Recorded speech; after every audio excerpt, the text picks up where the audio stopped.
별별 연구소 TV 준영 아빠입니다. 안녕하세요. 반갑습니다.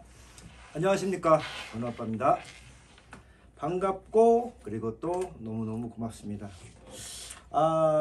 우리가 4.16 안전사회연구소를 소개 방송을 첫 방송으로 시작하고 벌써 6회차 방송이 됐네요, 오늘.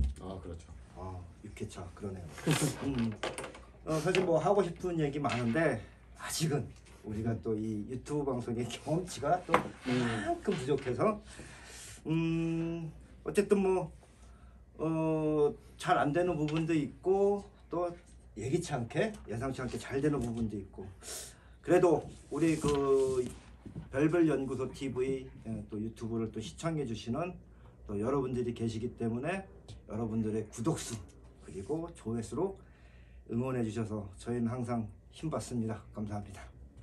네, 저희 별별 유튜브 TV 시청해 주시는 여러분께서 저희의 힘이죠. 그런데 벌써 6회차라고요? 예, 6회차. 참 빠르네요. 그래서 여러분의 구독, 좋아요, 알림 설정이 중요합니다. 잊지 마시고요. 그럼 썸창님 오늘 어떤 이야기 하죠? 원래 우리가 이 유튜브 방송을 시작하면서 가장 하고 싶었던 게 바로 판결 유감 아닙니까? 세월호 참사와 관련된 그 피의자들에 대한 재판, 그 재판의 판결 결과, 그들만의 얘기, 그들만의 언어로 결정을 해버린 그런 것들에 대해서 저희들이 좀 너무 많이 부족한 것들을 많이 느꼈고 또 감정이 많았죠. 그래서 판결 유감이라고 또 제목을 붙였고, 지난 방송에서 저희가 그 해경 1, 2, 3정 얘기를 했잖아요. 예. 세월호 그 참사 당시에 또한 그 해경 1, 2, 3정 외에 항공 구조 세력이 있었습니다. 현장 출동을. 이제 우리 여러분들이 흔히 알고 계시는 그 CN235기, 그다음에 511, 512, 513 그 헬기 세대. 우리는 이 항공 구조 세력을 보면서 오늘 이야기를 하고 싶은데, 도대체 이 국가의 의미와 역할 무엇인가, 이거에 대한 이야기가 될 것 같고요. 진짜 열심히 구조하지 않은 당시 해경, 근데 또 이거와는 또 정반대로 진짜 열심히 수사도 안 하고 기소도 하지 않은 검찰 이야기. 참, 기가 찬 그런 그 해경과 그 검찰에 대한 얘기, 그 이야기입니다. 그러니까 오늘 이야기할 게 이제 기소조차 이루어지지 않아서 우리 판결 유감에 넣을지 말지 지금 조금 한 이야기지만 참사 당시에 그러니까 항공 구조 세력. 네, 중요한 세력이었죠. 정말 중요한 세력이었죠. 항공 구조 세력 이야기 좋습니다. 자, 그럼 오늘 당시 항공 구조 세력이 무엇이 있었는지, 또 어떤 역할을 했고 어떤 역할을 못했는지 하나하나 따져보죠.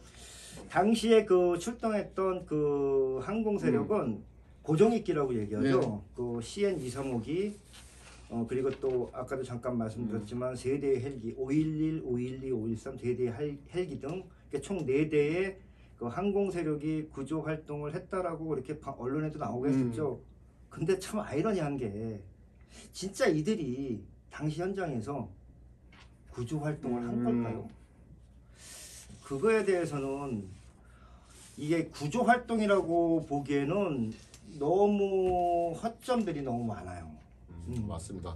방금 말씀하신 항공 구조 세력들도 우리 유가족들과 국민들은 세월호 참사의 책임자라 그렇죠. 지목을 했죠. 하지만 많은 사람들이 연루되어 있고 그 다음에 검찰이 기소도 하지 않아서 많은 분들이 참사 책임자인지 모르시더라고요. 또 처장님, 우선은 항공 세력에 대해서 간단히 설명할 필요가 있을 것 같습니다. 예, 제가 좀 정리해 놓은 요 내용을 보고 잠깐 그 소개를 드리면은, 사실 이 당시의 상황 설명을 이렇게 생각을 하고 되뇌이면서 말씀드리는 게 그 여간 힘든 일이 아닌데, 그래도 꾹 참고 한번 해보겠습니다. 네. 먼저 그 참사 당시 현장의 상황을 설명을 해드리고, 그다음 그 책임자들에 대한 이야기를 이어가도록 해보죠. 첫 번째, 세월호 사고가 나고 이 승객들과 선원들이 사고 신고를 합니다. 사고 신고를 하고, 그 다음에 그 진도 VTS 그다음에 목포 해경 상황실, 그리고 이제 서해청 그 상황실, 또 해경 본청 상황실에 사고 소식이 전파가 돼요. 그렇죠. 119 예, 그렇죠. 예, 그렇죠. 네. 그리고 나서 이제 9시 27분 제일 먼저 그 헬기 B511호가 도착을 하고 9시 32분에 513호 기가 도착을 하고 9시 45분에 512호가 그 세월호 그 사고 그 현장에 도착을 하게 되죠. 그리고 나서 이제 CN235기는 9시 26분경에 이제 세월호에 도착을 하게 되고요. 근데 참고로 말씀드리면 그 해경 1, 2, 3정은 9시 한 34분경에 도착을 하게 됩니다. 뭐 1, 2, 3정에 대해서는 당시에 그런 어처구니 없는 진짜 어이없는 그런 그 행동들을 그 말씀드렸고 또 근데 이 항공세력들도 마찬가지였어요.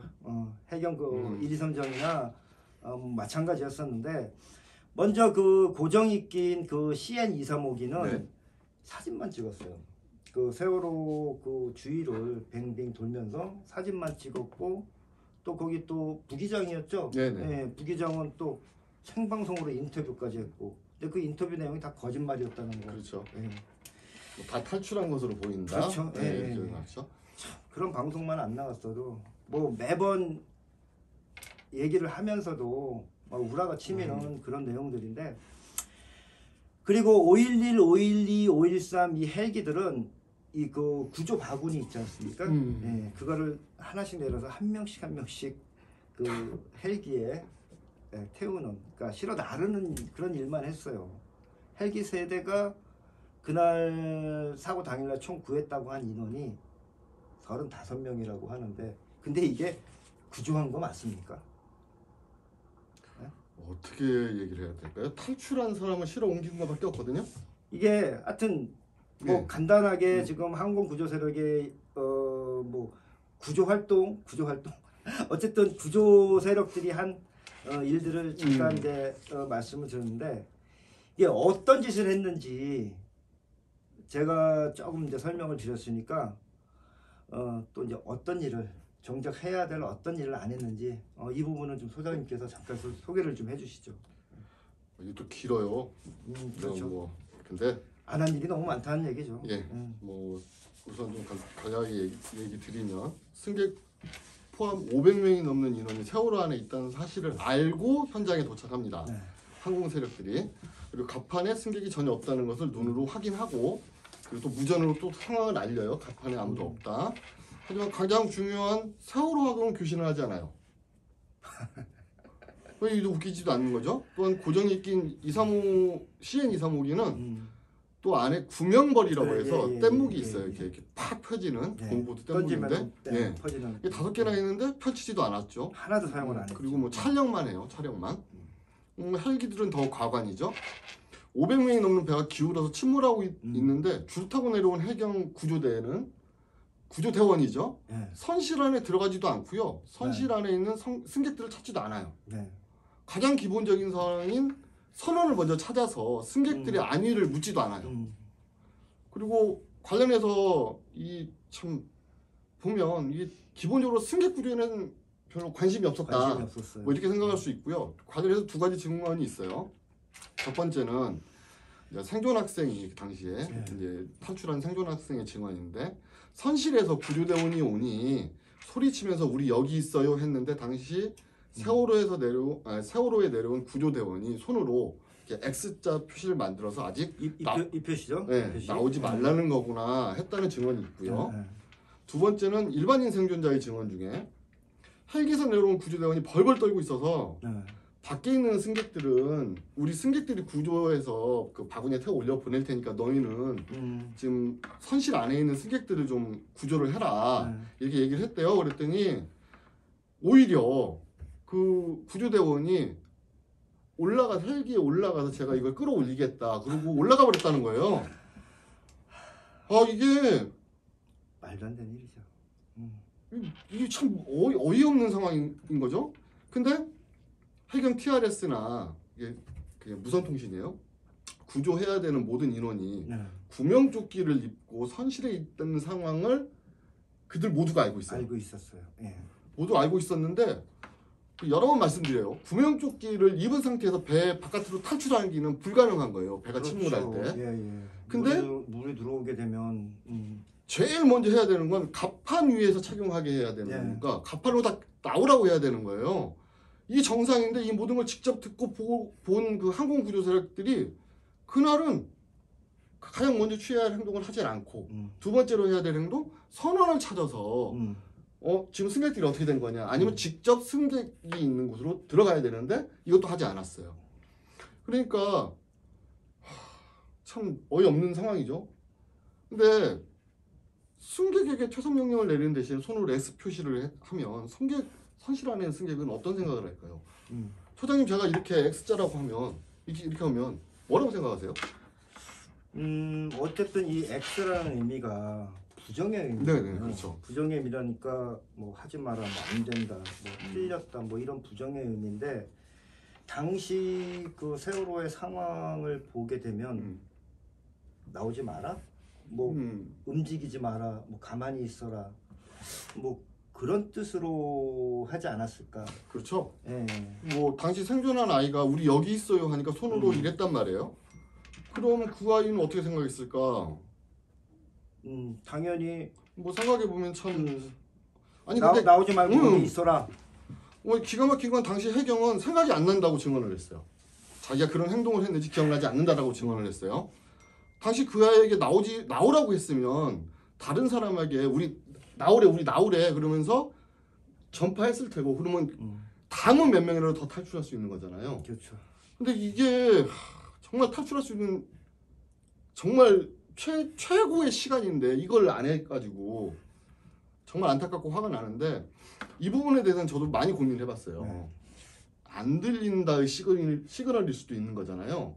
안 들린다. 네, 그래서 그러면 안 들리면 나 같으면 안 들리면 가까이 가서 뭐라고 야 너 뭐라고 그랬어? 라고 하든지 아니면 확인하든지 아니면 그 안으로 들어가 보겠죠. 이게 올바른 행동이잖아요. 그렇죠. 근데 그러지 않았단 말이죠. 그러면 이거 뭐지?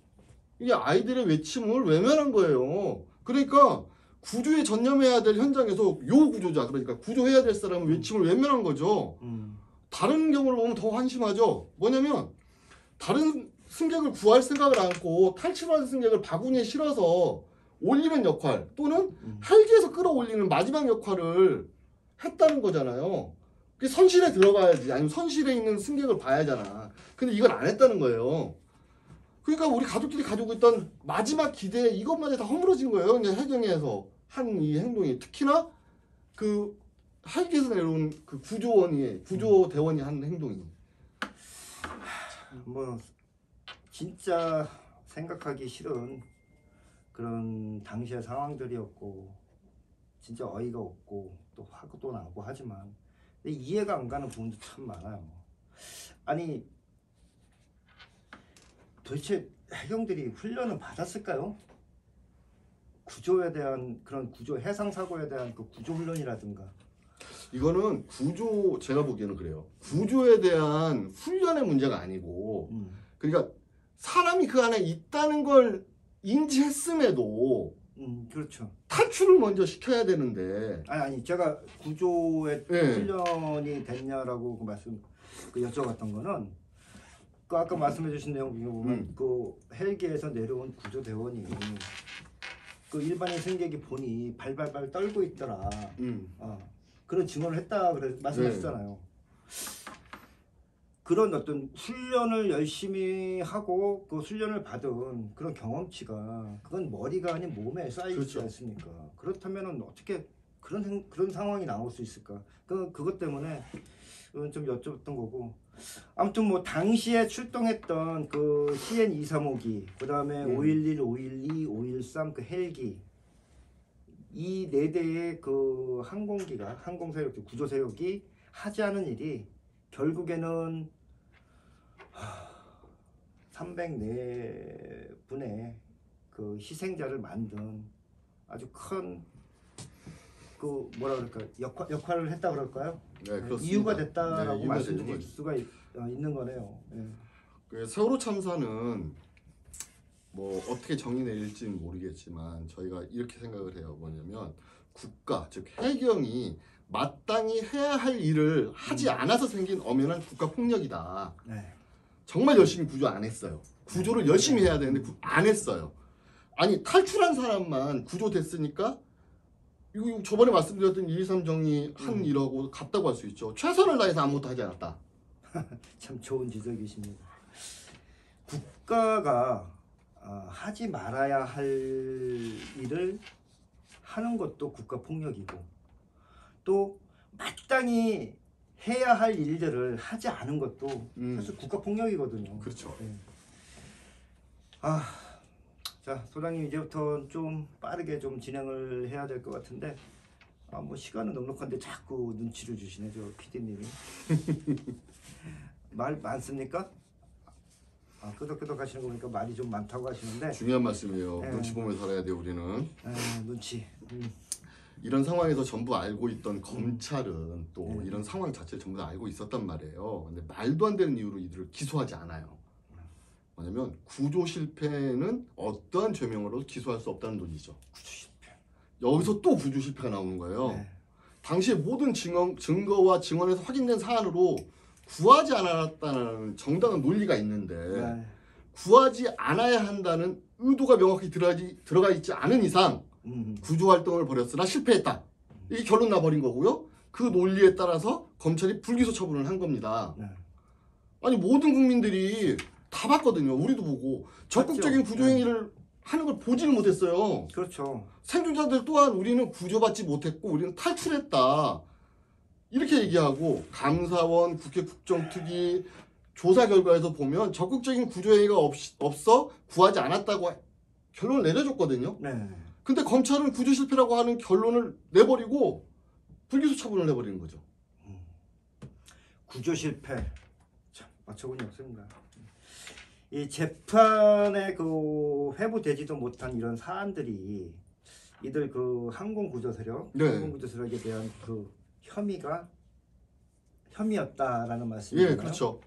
그러니까 우리가 그 아무리 국민이 또 우리 피해 당사자들이 구조하지 않았다라고 그렇게 외쳐도 얘기를 해도 사실 검찰이 구조 실패라고 딱 정해버리고 낙인을 찍어버린 이상 뭐 이거는 뭐 기소의 거리도 안 된다라고 판단을 했던 거였죠. 예? 그러니 그런 이유를 가지고 불기소했다. 네, 불기소했다. 참 뭐 얘기하면 할수록 이해가 안 가고 어처구니 없는 일인데 그렇지만 소장님 우리 가족들이 그 많은 국민들과 함께 2019년도에 이 세월호 참사 책임자로 그 지목하고 또 뭐라 그럴까 이렇게 출연한 그런 책임자들에 대해서 고소고발을 하지 않았습니까? 2019년 당시에 그러니까 윤석열 검찰이죠. 윤석열 검찰이 세월호 특수단에서도 윤석열이 여기서 또 나오네요. 네, 아까하고 같은 논리로 불기소 처분을 합니다. 수사도 거의 하지 않았어요. 검찰의 수사 기록이 형편없이 적어요. 당시에 특수단 책임자인 이관혁 단장은 이게 완전히 세월호 참사를 덮으려고 수사를 한 것 같아요. 특히나 국가의 책임을 회피하려고 기소를 하지 않는 이런 것으로 판단이 되거든요. 국가의 책임. 왜냐하면 해경 1.3정 한 명의 책임도 국가의 책임이고 그렇죠. 항공 세력의 또 책임이 더해지면 국가의 책임이 더 높아지는 거잖아요. 그래서 기소를 아예 하지 않은 그 이유가 그거지 않을까 이런 좀 생각을 합니다. 도대체 몇 명이 관련돼야지 국가의 책임이 되는 거예요? 사실 이 검찰 특수단도 이 손바닥으로 하늘을 가리는 그런 짓을 한 거죠. 우리가 흔히 그러잖아요. 요즘 그 동계올림픽, 베이징 동계올림픽이 있는 지금 진행되고 있는데 그 흔히 뭐 다른 그 방송, 그러니까 유튜브라든가 방송을 보면 이런 말들이 많이 나오더라고요. 중국이 중국했다. 중국이 중국했다. 마찬가지예요. 저는 같은 표현을 쓰고 싶은데 해경이 해경했고 해경짓을 했고 검찰은 또 검찰짓을 했고 참 이게 뭐 이제 보름 지난 지금 며칠 안 됐는데 참 그나물의 그 밥입니다. 그럼 오늘 이야기를 좀 정리를 해볼게요. 참사 당시 출동했던 항공구조 세력 CN235기와 511, 512, 513 헬기의 기장과 승무원 어느 누구도 구하지 않은 것에 책임지는 사람은 없었다. 네. 또한 검찰은 국가의 책임을 회피하려 어느 누구도 기소하지 않았고 수사 또한 건성건성했다. 네. 이렇게 정리하면 되겠죠? 네. 참, 이 세월호 참사 관련된 이런 일들을 얘기할 때마다 눈물도 나고 우리 아이들 생각 때문에 눈물도 나고 그렇습니다. 도대체 이 국가라는 존재가 이 국가가 존재하는 이유가 뭘까요? 뭐 당연히 구해줄 줄 알았던 해경은 우리 아이들을 무참하게 버려버렸고 우리 아이들이 그 당시에 보면 해경 자체가 국가였을 그렇죠. 거예요. 국가였죠. 어른이었고 또 이 국가가 나의 생명을 지켜줄 줄 알았죠. 우리 아이들 참 불쌍합니다. 네. 사무장님 오늘 방송 여기까지 하기로 하고요. 네. 오늘 결론은 세월호 참사 당시 출동했던 항공구조 세력은 구조하지 않았다. 또한 검찰은 국가의 책임을 회피하려 수사나 기소조차 제대로 하지 않았다. 이렇게 되겠습니다. 검찰이 국가의 면책을 해준 거네요. 그렇죠. 재판까지 가지도 않았어요. 그러니까요. 아니 기소조차 안 됐으니. 좀 이렇게 실없이 웃는 게 아닙니다 진짜. 자 여러분 조금은 부족했지만 오늘 방송 어떠셨는지 모르겠네요. 저희는 저희 416 안전사회연구소와 또 별별연구소 TV를 응원해 주시는 여러분 구독, 좋아요, 알림 설정은 너무너무 큰 힘이 됩니다. 자 댓글도 많이 달아주시고요. 저희가 거짓말 시리즈처럼 판결 유감도 시리즈로 하고 또 침몰 원인이나 인양, 진상규명 시리즈 등 여러 콘텐츠를 준비하고 있거든요. 그걸 기대해 주시고요. 여러분 오늘은 여기까지 하겠습니다. 수고하셨습니다. 수고하셨습니다. 다음 주에 또 뵙겠습니다. 꼭이요.